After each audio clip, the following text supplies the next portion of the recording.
After the Apocalypse, a pandemic survival story.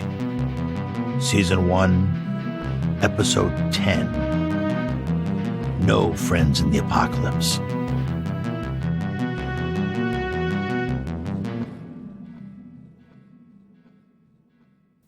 The old man separated a leg from the cooked rabbit with his long blade and tossed it to the big dog. Since he had crawled out of the swamp, the dog had been laying prone, like a sphinx a few feet away, watching the old man. The dog's large curly head rested on extended paws as his expressive brown eyes under bushy eyebrows watched intently, like he was weighing the old man, assessing him in that impenetrable doggy brain. The dog sniffed at the preferred food and cocked in an inquisitive glance at the old man, one eyebrow raised. "Go ahead," the old man said. "It ain't filet mignon from a 5-star, but it will keep you going." The old man tore a bit off for himself and stuck it in his mouth, chewing hopefully. "See? Yummy."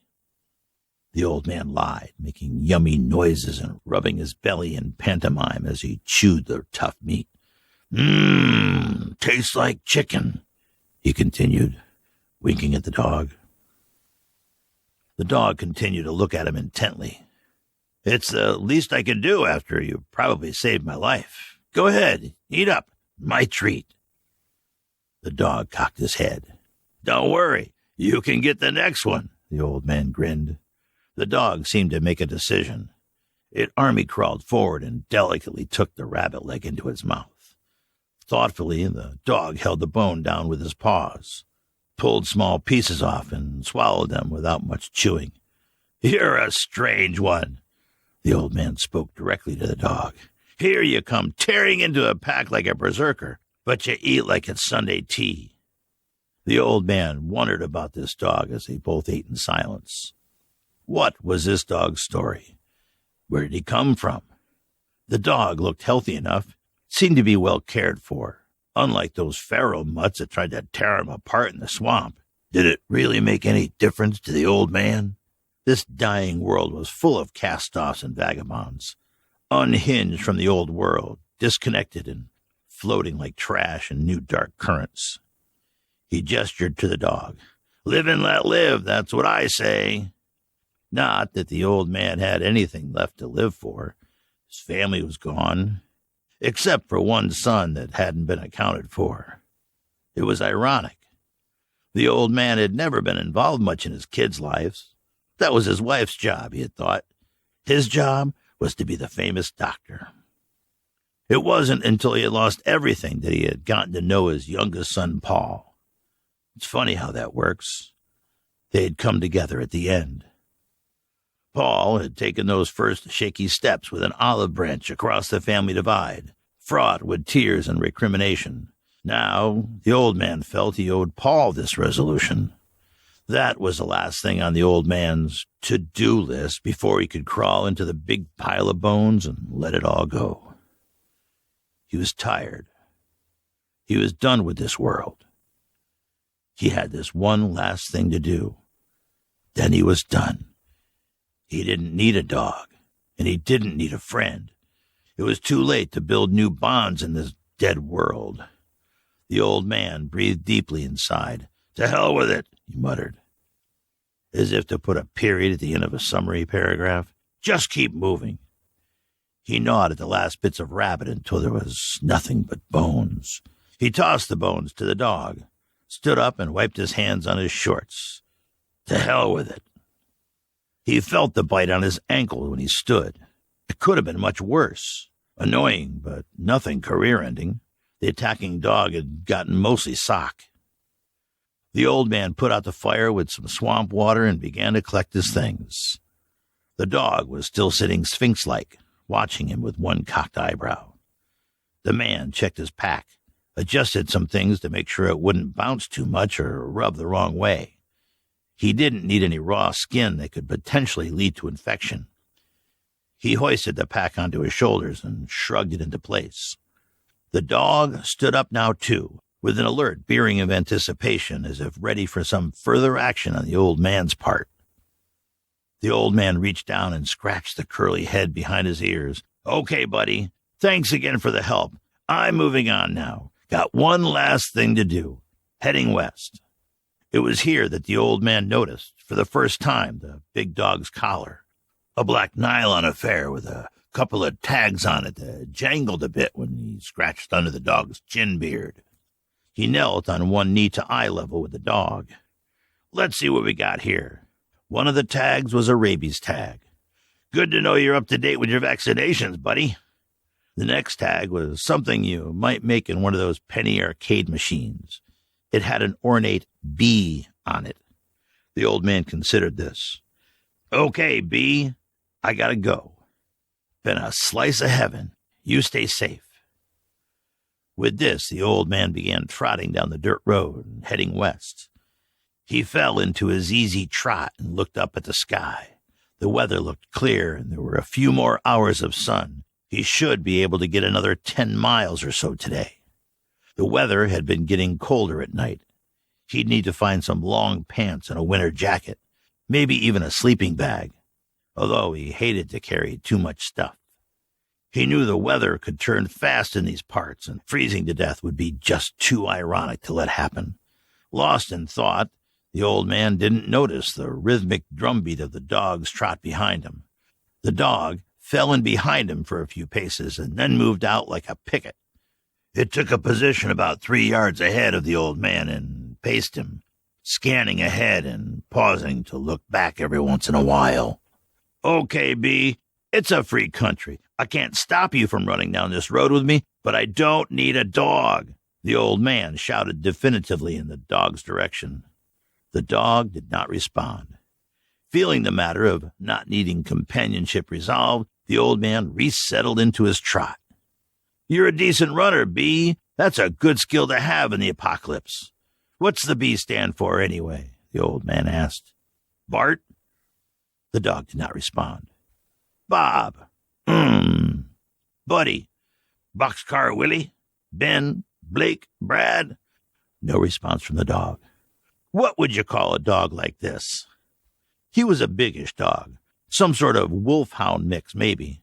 He had a large head, short curly hair, and a feathery tail with a bit of insouciant kink upward that gave an impression of dandiness when he trotted. He was obviously a good athlete, not bouncy or frenetic like a sheepdog, but strong, reserved, and powerful when he needed to be. "I know," the old man smiled, warming to his game and secretly glad for the company.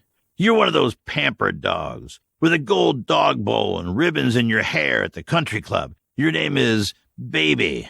"Baby," the old man drawled out the syllables mockingly. Still no response. They trotted along in silence, the old man lost in thought. What was the name of that guy in California he knew? The surfer? "Bill," the old man blurted as the memory popped out from the dust of his brain. The dog's ears perked up, and he turned to look at the man. "Bill," the old man repeated, testing. The dog responded with a look that said, plain as day, "What?" "Well, Bill the dog. It's a pleasure to make your acquaintance." They continued to trot down the dirt road, west, man and dog. Man talking and telling stories, dog listening and staying alert for danger. The old man was starting to worry. This dog seemed to want to hang around. It wasn't that he didn't like dogs. He liked dogs. That wasn't the point. He even liked this dog more than most. The dog had probably saved his life. The question was, did he really need a dog in his life right now? How was he going to keep this big boy fed? Could this dog even keep up with him? Would it bark and attract attention at the worst possible moment and get him killed? Bottom line here was the old man wasn't looking for any new friends in the apocalypse. That's how you made bad decisions and got yourself killed. About 20 minutes into the run, there was a fork in the road, and the old man chose the road on the right. Bill the dog quickly flanked out in front of the old man, blocking his way and barking, "Listen, dog, I'm going this way. If you want to come, fine, but get out of my way." Bill the dog would have none of it. Even when the old man tried to go around, Bill would move to block. The old man stopped to consider this. Was this dog just crazy? But He had to consider the fact that this dog had already saved his life once. As the old man thought and took a drink, Bill the dog took a few steps down the other fork and circled, looking at the old man and barking. "Really, Bill?" the old man asked. "I get it.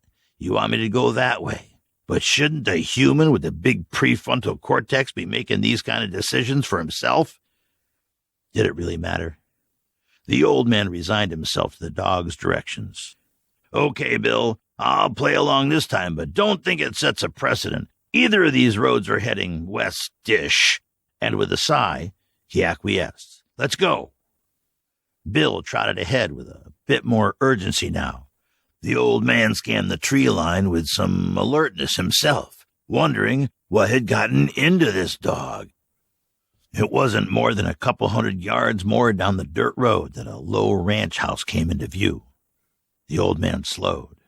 He wanted nothing to do with other humans right now. His experience had not been great with what was left of them in the apocalypse. Bill the dog, however, was growing more agitated and excited as they got close. This was apparently where he was leading the old man. The old man wasn't sure about this.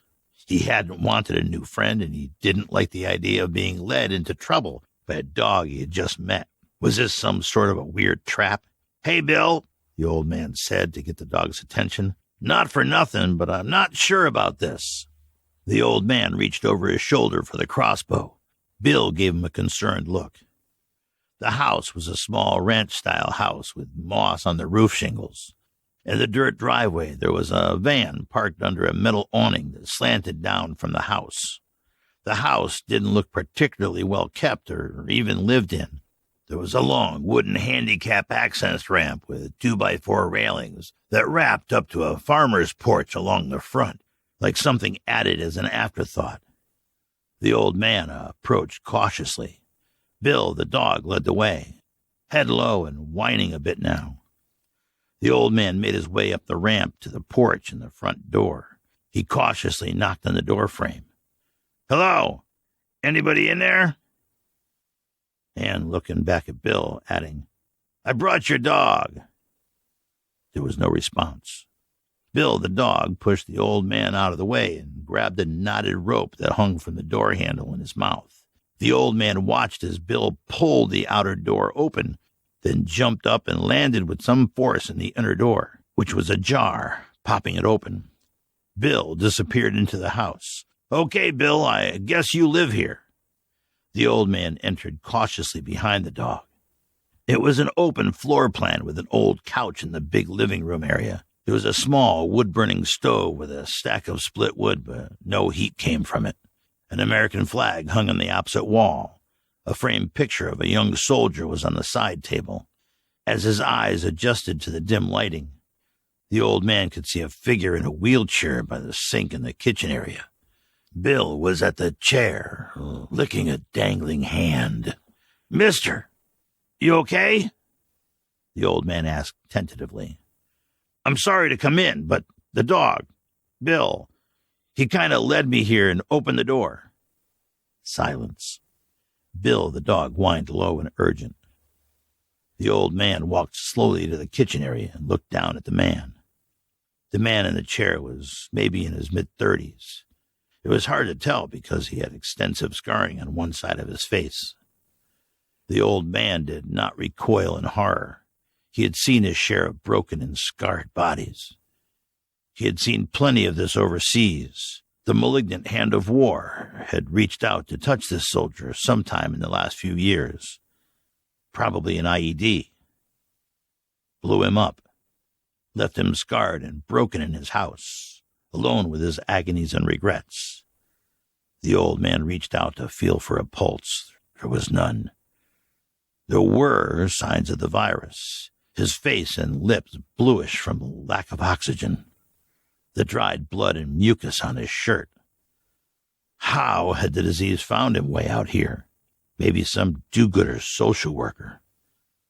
But it had found him, like it had found so many, and now he was gone. Bill whined questioningly, back feet dancing on the linoleum with nervous energy.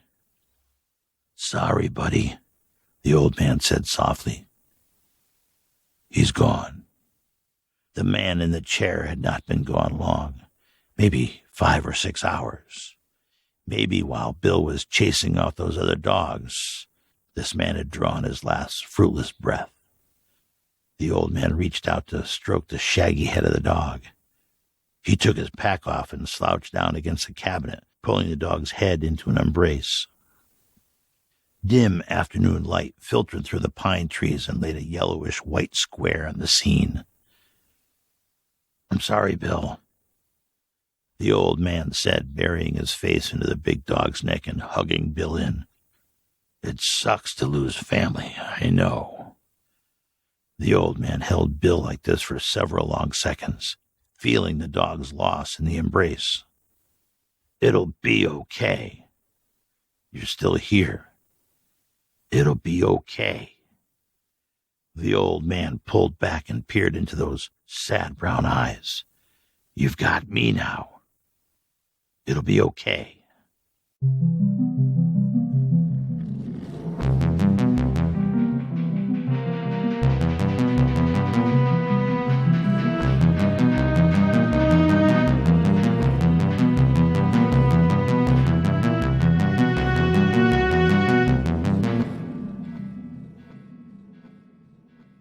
Hello, my apocalypse surviving friends. This is Chris, your producer.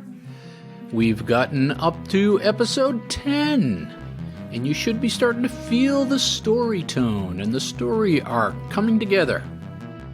Like I said last week, Bill, the dog, is my favorite character, but I'm a dog guy. And there's a lot of apocalypse movies, if you think about it, with dogs in them.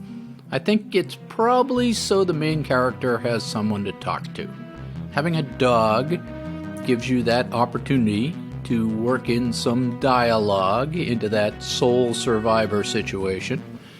And there's actually a post-apocalyptic novel called A Boy and His Dog from 1969, made into a movie in 1975. I have not read it, but I am familiar with the author, Harlan Ellison, who he was a real character. A lot of these science fiction guys are, for some reason. He was an accomplished science fiction writer. I have listened to one of his other famous pieces called I Have No Mouth and I Must Scream. And both of those are apocalyptic worlds. The post-apocalyptic genre relies on a number of different ways for the world to end. Most of these worlds in our lifetime were based on nuclear war endgames because those writers' lives, they were just filled with the Cold War. Of course, there's always a killing pandemic, like in our universe, and there are other, subtler things that bring the world to an end. There are aliens, either big, scary monsters, like in the War of the Worlds, or alien microbes that take over people, like in Revenge of the Body Snatchers or Night of the Triffids. I just listened to one where the alien microbes took over all the wild animals, and then the wild animals killed off all the humans. So that was an interesting twist. There are extraterrestrial events like the sun going supernova, or a meteor shower, or the moon breaking up, like in the recent Seven Eves by Neil Stephenson, which I did read. But a more common end of the world these days is environmental disaster, because that's what we're living in. That's the zeitgeist right now. I did watch a movie that is not from a previous century last week. Yes, I did. And of course, it was a post-apocalyptic movie. It was called Love and Monsters, starring Dylan O'Brien. And I won't give any spoilers, but the pitch for this movie was a post-apocalyptic road movie in the vein of Mad Max and Zombieland, with a John Hughes-esque love story. That was the pitch. And we all love a good pitch. But now, to counter that pitch, I will quote a review by Jessica Kiang of Variety that I feel is fairly accurate. A silly but satisfying hero's journey entirely unencumbered by importance. To be a review writer. That got me thinking just now, what would be the pitch for our little story here, right? You and I put our suits on and stand up in the boardroom of a big Hollywood executive. What would our pitch be? Huh? Old man in the apocalypse? I don't know. Doesn't sound very compelling. Need some naked women in car crashes. So send me your answers. Send me your pitch. We'll go pitch it together. I'm settling in on a once every 2 week schedule, and the show will drop every other Sunday. So you can count on that. You can calendar that for your listening pleasure. We've got over 1,000 listeners now. Shout out to our apocalypse surviving friends in the United States, Canada, the UK, Australia, Sweden, Spain, New Zealand, Belgium, Bahamas, India, Brazil, Germany, Ireland, Malaysia, and Vietnam. Welcome. You know who you are. Reach out to me and say hi at CYKT Russell. That's Chris, Yellow, King, Tom, Russell, RUSSELL, 2 S's, 2 L's, at gmail.com. Would love to hear from you. And I will take any suggestions you have that could make the show better for all of us. If you like the show, I can use your support. Like it on iTunes, write a review, forward it to a friend. That's how we build our tribe, our global tribe of survivors. And I have a Patreon page at patreon.com/After the Apocalypse, all one word. I post the full episode scripts out there, and you can talk to me directly. I would appreciate any financial support you can lend me so I can keep paying Robert for his excellent audio reads. And that's all I got for you this week. Stay safe, reach out and say hi, and as always, keep surviving.